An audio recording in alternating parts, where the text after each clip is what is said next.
Bismillahirrahmanirrahim. Assalamualaikum warahmatullahi wabarakatuh. Alhamdulillah wassalatu wassalamu ala Rasulillah wa ala alihi wa sahbihi wa mawalah. Asyhadu an la ilaha illallah wahdahu la syarikalah wa asyhadu anna Muhammadan abduhu wa rasuluhu wa la nabiyya ba'dah. Amma ba'du. Anandaku yang solih dan solihah, bagaimana kabarnya di hari ini? Ustadz berharap semoga kalian selalu ada dalam kesehatan, kemuliaan dan kebahagiaan. Dan Ustadz doakan mudah-mudahan kalian semuanya selalu ada dalam lindungan Allah Subhanahu wa taala. Puji dan syukur kita panjatkan terlebih dahulu pada Allah Subhanahu wa taala karena pada kesempatan hari ini kita berjumpa kembali di gelombang yang sama pada pelajaran PPKN, dan insya Allah di pekan ini adalah pekan pertemuan ke-6 ya, setelah kemarin kita melaksanakan ulangan harian. Salawat dan salam semoga selalu terlimpah curah kepada junjungan kita Nabi besar Muhammad sallallahu alaihi wasallam. Tak lupa pula mudah-mudahan tercurah kenikmatan, kebahagiaan pada umatnya, khususnya untuk keluarga besar Azkia. Mudah-mudahan selalu mendapatkan bimbingan, hidayah dan taufik dari Allah Subhanahu wa taala, dan mudah-mudahan kita mendapatkan syafaat Rasulullah sallallahu alaihi wasallam. Amin ya Allah ya rabbal alamin. Anandaku yang solih, insyaallah di kesempatan pekan ini Ustadz akan menyampaikan materi baru setelah kemarin membahas tentang kerjasama. Dan di pekan ini akan membahas bab 6 tentang karakteristik daerah tempat tinggal dalam kerangka NKRI. Ada yang tahu NKRI itu apa? Negara Kesatuan Republik Indonesia ya. Baik, untuk tujuan pembelajarannya, nah dari pembelajaran ini diharapkan pertama dapat mendukung karakteristik daerah tempat tinggalnya dalam kerangka Negara Kesatuan Republik Indonesia sebagai anugerah dari Tuhan Yang Maha Esa. Yang kedua, dapat menampilkan karakteristik daerah tempat tinggalnya dalam kerangka NKRI. Yang keempatnya, mengasosiasikan karakteristik daerah tempat tinggalnya dalam kerangka NKRI. Kemudian yang keempat, tujuan pembelajarannya adalah mewujudkan karakteristik daerah tempat tinggalnya dalam kerangka NKRI. Ini ya yang akan kita bahas dalam beberapa pekan ini di materi bab 6. Oke, selanjutnya yang akan kita bahas di bab 6 ini ada 3 poin. Poin A, B, C seperti yang kemarin bab 5 ya, ada 3 poin pokok bahasan atau sub pokok bahasan. Yang pertama di poin A kita akan membahas tentang makna persatuan dan kesatuan. Ada yang tahu makna persatuan dan kesatuan? Oke, dapat dilihat di bawah ini. Silakan diperhatikan tulisannya. Persatuan adalah gabungan ya, atau ikatan atau kumpulan dan sebagainya beberapa bagian yang sudah bersatu atau perserikatan atau berserikat. Ini sebagai gambar ilustrasi ini ya. Pembersatuan ya, di sini saling membahu. Jadi persatuan itu adalah gabungan atau ikatan, kumpulan dan sebagainya beberapa bagian yang sudah bersatu, kemudian perserikatan atau serikat. Ketika digabungkan maka disebutlah sebagai persatuan. Ya, kita tahu bahwa negara Indonesia itu kan negaranya yang kompleks ya, terdiri dari beberapa suku, ras, bahasa ya, sehingga warna kulit pun di Indonesia bermacam-macam ya, warna kulit ya, jenis kulit, jenis rambutnya, warnanya, mata, kemudian bentuk tubuhnya itu di Indonesia beragam ya, makanya disebut dengan NKRI, Negara Kesatuan Republik Indonesia.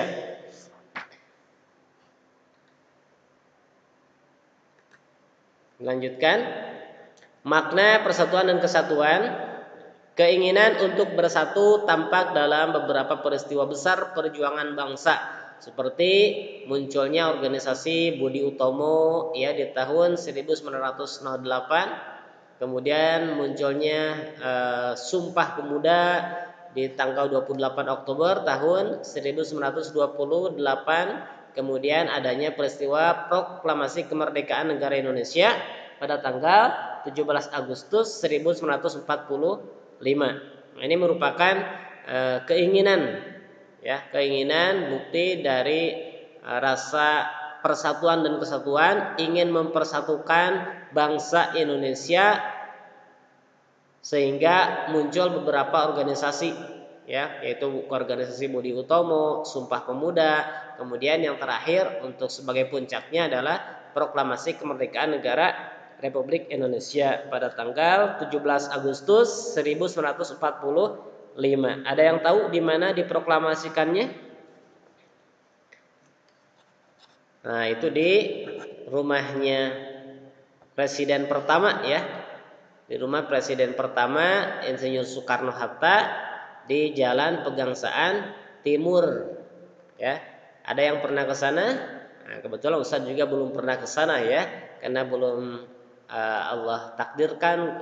Ustadz ingin melihat kondisi tempat sekarang seperti apa. Itu ya Jalan Pegangsaan Timur, tepatnya di rumahnya presiden pertama almarhum Insinyur Soekarno. Itu tempat dilaksanakannya atau diproklamirkannya kemerdekaan negara Indonesia. Anak-anakku yang solih dan solihah, negara NKRI itu adalah negara kepulauan terbesar ya, negara kepulauan terbesar di dunia yang terletak di kawasan Asia Tenggara. Jadi kita itu adalah kawasan Asia ya, Indonesia itu. Kebetulan di bagian tenggara itu postur tubuhnya tidak terlalu besar dan juga tidak terlalu kecil. Ya, kemudian warna kulitnya juga tidak terlalu putih dan tidak terlalu hitam. Kalau orang Sunda bilang kulitnya hitamnya itu hitam sawo mateng, ya, tidak sawo buruk. Ya, kalau sawo buruk mah mungkin lebih hitam ya. Nah, tapi kita kulitnya adalah kulit sawo mateng, artinya tidak terlalu putih dan juga tidak terlalu coklat dan tidak terlalu hitam. Negara kita adalah negara kepulauan yang terbesar di dunia. Nah, dengan luas Indonesia itu luasnya mencapai 5.193.250 km. Oh, luar biasa ya. Terdiri atas wilayah darat dan lautan. Ya, wilayah daratnya kurang lebih 1.904.569 km. Kemudian wilayah lautnya 3.288 kilometer lebih. Yaitu luar biasa, Indonesia itu dikelilingi dengan lautan ya. Makanya dalam keterangan agama juga disebutkan 2/3 lautan, 2/3-nya itu adalah lautan. Jadi lebih luas lautan daripada daratan. Makanya sering terjadi peluncuran ataupun jatuhnya pesawat itu tidak ada di daratan ya, kebanyakannya di lautan. Mungkin ada beberapa yang jatuhnya itu misalkan menabrak gunung ya, ada itu, tapi sedikit sekali peristiwa yang terjadi di daratan. Kebanyakan peristiwa jatuhnya kapal itu adalah di lautan. Kenapa? Karena wilayah dunia ya, bukan Indonesia saja ya, alam dunia itu lebih luas lautan daripada daratan. Makanya sekeliling alam dunia ini adalah lautan. Makanya nanti kalau terjadi hari kiamat, Allah tinggal menumpahkan air laut, maka daratan akan tertutupi semuanya. Ya, Masya Allah ya. Makanya Indonesia disebut sebagai negara yang terluas kepulauannya yang ada di dunia. Negara Indonesia menjadi salah satu negara dengan wilayah terluas setelah Amerika, setelah Rusia, India, dan Australia. Ternyata Indonesia itu urutannya urutan ketiga ya, terluas juga ya negaranya. Luar biasa. Makanya perlu kita syukuri bahwa negara kita sebagai negara Indonesia itu adalah negara kepulauan terluas di dunia. Maka harus ada kebanggaan tersendiri, ya, kebanggaan tersendiri dalam diri bangsa Indonesia, karena Indonesia termasuk kepada negara yang memiliki kepulauan yang terluas di dunia. Nah, saat ini Indonesia itu memiliki kurang lebih 17.000 pulau besar dan kecil, ya. Kurang lebih 17.500 pulau besar dan pulau kecil. Wah, subhanallah, ya. Negara Indonesia itu terdiri dari ribuan pulau. Makanya ada lagu dari Sabang sampai Merauke, ya. Itu saking luasnya negara Indonesia. Mudah-mudahan kita bisa menikmati nikmat yang Allah hadirkan ini dalam bentuk negara Indonesia dan menjadi bangsa Indonesia. Mudah-mudahan kita bisa mensyukuri dan menikmati apa yang Allah anugerahkan kepada kita yang ada di negara Indonesia. Oke, berikutnya makna persatuan dan kesatuan. Yang kedua adalah persatuan dan kesatuan bangsa Indonesia adalah bersatunya berbagai suku, bangsa, bahasa, dan adat istiadat yang ada di wilayah negara Indonesia dalam sebuah ikatan yang bernama Negara Kesatuan Republik Indonesia. Kalian bangga gak menjadi bangsa Indonesia? Yang bangga silakan angkat tangannya. Oke, luar biasa. Yang tidak mengangkat tangannya berarti belum merasa bangga menjadi bangsa Indonesia, ya. Kita berada di sebuah negara yang penuh dengan keberkahan. Indonesia itu tidak sembarang nama, ya. Indonesia tidak sembarang nama, bahkan ada pakar yang meneliti tentang nama Indonesia, sehingga ada yang menyimpulkan bahwa Indonesia itu adalah negara yang tidak sembarangan namanya itu, ya. Ada yang mengistikharahkan, sehingga bangsa Indonesia itu adalah termasuk bangsa yang betul-betul bangsa yang berkah sebetulnya. Karena apa? Karena di Indonesia itu ada peribahasa mengatakan tongkat pun menjadi tanaman, ya. Tongkat pun menjadi tanaman. Contoh, ketika kita menancapkan batang singkong, ya, batang singkong atau ketela pohon itu ketika ditancapkan maka dia akan menjadi tanaman, artinya akan tumbuh, ya, akan tumbuh, daunnya akan tumbuh, kemudian akarnya juga akan menjadi tumbuh. Nah, itu negara Indonesia, ya. Makanya kita harus bangga ketika menjadi bangsa Indonesia. Kenapa? Karena Indonesia itu negara yang berbagai macam suku bangsa dan bahasa adat istiadat yang ada di wilayah negara Indonesia. Nah, itu sebagai poin A, ya, untuk makna dari persatuan dan kesatuan. Berikutnya ke poin B. Arti penting dalam pemahaman karakteristik daerah tempat tinggal. Perlawanan rakyat terhadap penjajah di berbagai daerah menjadi upaya bersama untuk terbebas dari jajahan bangsa asing. Kalian tentunya sudah membaca sejarah, ya, sudah membaca sejarah bahwa Indonesia merdeka itu bukan perjuangan yang enteng, ya, bukan perjuangan yang ringan, tetapi para pejuang dulu, para pahlawan dulu memperjuangkan kemerdekaan itu luar biasa, ya. Memperjuangkan kemerdekaan Indonesia itu sangat luar biasa, sehingga taruhannya itu nyawa, ya, taruhannya itu nyawa. Para pejuang dulu atau rakyat Indonesia ada yang rela dipekerjakan, ya, dengan adanya kerja rodi, kerja paksa, artinya kerja yang tanpa ada bayaran, tanpa dikasih makan, tanpa dikasih minum, tanpa dikasih imbalan, tapi mereka rela demi suatu saat mereka yakin bahwa Indonesia akan merdeka, suatu saat Indonesia akan makmur, dan suatu saat Indonesia akan bersatu kembali. Nah, maka Allah izinkan, ya, pada tanggal 17 Agustus tahun 1945 Allah Subhanahu wa taala mentakdirkan bahwa Indonesia menjadi negara yang merdeka. Itu perjuangannya luar biasa loh, ya. Perjuangannya luar biasa. Ada dulu peristiwa Rengas Dengklok, ya, penculikan presiden kita, penculikan Insinyur Soekarno Hatta itu ke Rengas Dengklok, diasingkan. Ya, kalau tidak ada peristiwa-peristiwa seperti itu, mungkin Indonesia tidak akan berpikir keras dan tidak akan berjuang keras untuk merebut kembali kemerdekaan negara Indonesia. Itu maka kita sebagai penerus bangsa Indonesia harus bangga dan harus menjaga, ya, merawat kemerdekaan ini dengan sungguh-sungguh. Apalagi kalian sebagai generasi penerus bangsa, ya, yang akan meneruskan perjuangan bangsa Indonesia. Ketika guru-guru sudah tidak ada, guru-guru sudah meninggal dunia, maka kalianlah nanti yang akan menjadi penerus bangsa Indonesia.